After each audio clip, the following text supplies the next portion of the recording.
Success is the progressive realization of a worthy goal or ideal.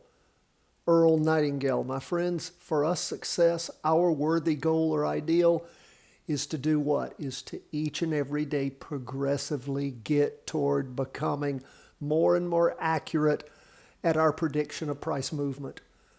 Think about it. All we're really trying to do with the stocks and ETFs that we follow on a daily basis is to predict whether they're going up or down for the next day. That's it. That's all we're trying to do. And we're trying to capture that movement. And let's jump first into the S&P 500 because it is up again today. We've reached a higher high for the week. You look at the 2-day chart when it comes to volume. We've hit average volume. Now, of course, it has come down quite a bit as we've entered the fall-winter trading zone. You can see the average as it's sloping down. That's the black line on the bottom of our charts, which is the volume metric for average volume, has continued to move down. Not going to get up to average volume unless Friday is insane, but we do see that we've reached a higher high for the week and things have been going in the right direction. They dipped a little bit even down in the morning, but recovered in the afternoon after yesterday things went down. We are still long the S&P 500. Now, what about the NASDAQ? It was down for the day. It did hit average volume on the 2-day.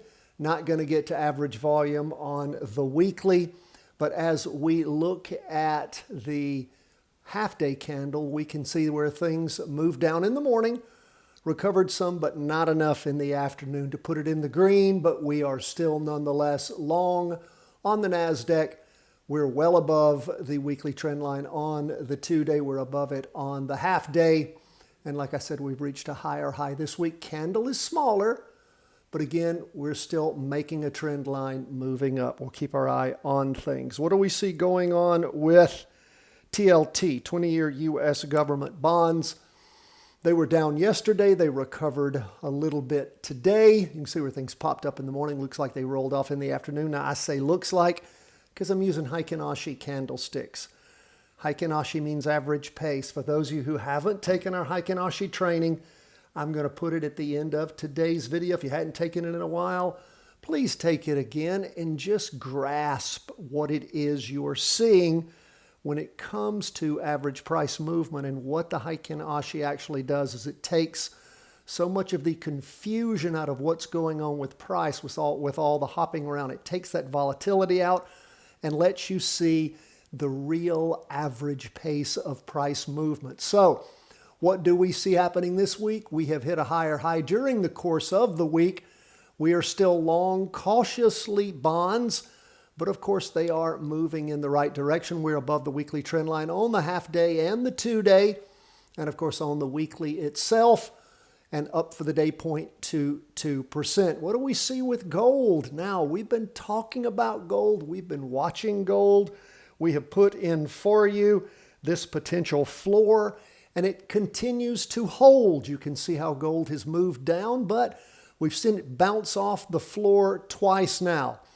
It started bouncing off on Thursday the 28th, moved up Thursday and Friday, then bled off some of that energy, stayed below the weekly trend line, and hit the floor yesterday, down in the morning, down in the afternoon on Wednesday, but bounced up Thursday. And forgive me if I'm thinking it's Friday already. We are looking at the markets for Thursday. If I said Friday before, I don't know that I did, but if I did, please forgive me. I'm thinking about Friday already, but we're just looking at the charts for Thursday. We see things popping up Thursday morning, bleeding, it looks like, off some of that energy in the afternoon, but still up 0.83%. We're hoping gold's going to recover. It's going to fly off this potential floor here and move back up again. And when it does, we will track it and catch it. If it, of course, gives us the right signals. But so far, no. Now, we have not gone short on gold because of a number of reasons. Very sketchy down movements, this potential floor here that it refuses to penetrate at this point. If it crashes through that floor, we may very well go short gold, but we have not done that to this point. We don't have a trade on gold yet. Let's lastly move to Bitcoin. Now, we have been short Bitcoin. This is the third week, and if you have been riding Bitcoin down, you have been doing well.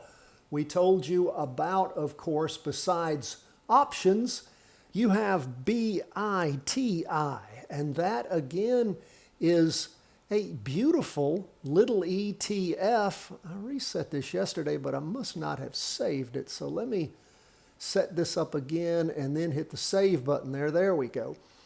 And of course, it is riding up quite nicely, BITI, rather liquid. In fact, yesterday when we looked at where BITI, it was only a penny difference between the sell and the buy. So you can keep your eye on that if indeed you are looking at doing a practice trade. Again, I always say we're not a stock calling, Bitcoin, gold, or bond calling service. We're an education firm.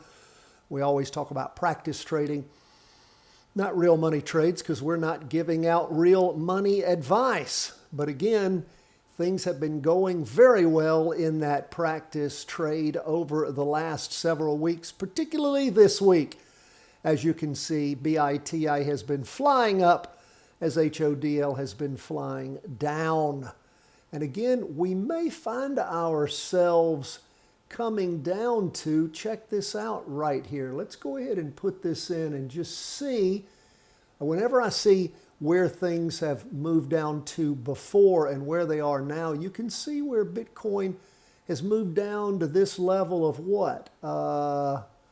What is that low there? It is 1761. I'm going to pay close attention to 1761 just to see if Bitcoin bounces off that. So I'm going to take a horizontal line and I'm going to pop it in right here. I'm going to keep it purple, and we're going to see what Bitcoin is going to do. You can see that line on the half day. As I look down at the bottom, you can see it on the 2-day. Going to keep an eye on that. It's going to crash through it and keep moving. It's going to bounce off and give us an opportunity to go long on Bitcoin. Pay attention to those types of things. That's where we are as we end the day. I do want our Patreon members to know I've already sent you the 5-day plus analysis and the trade execution summary grid with the percentages, both in probability of movement and backtest percentages. If you're interested in those kinds of things, you want to have what might be happening the next day, the day before, then of course become a Patreon member. You also get my latest book, 3-Wave Trading Advantage, in addition to, if you're interested in options, our 3-part series, Options Made Simple, The Charting Wealth Way. All that's free for the folks that underwrite the channel at any of the 3 levels of support. God bless. All the best from the whole team at Charting Wealth.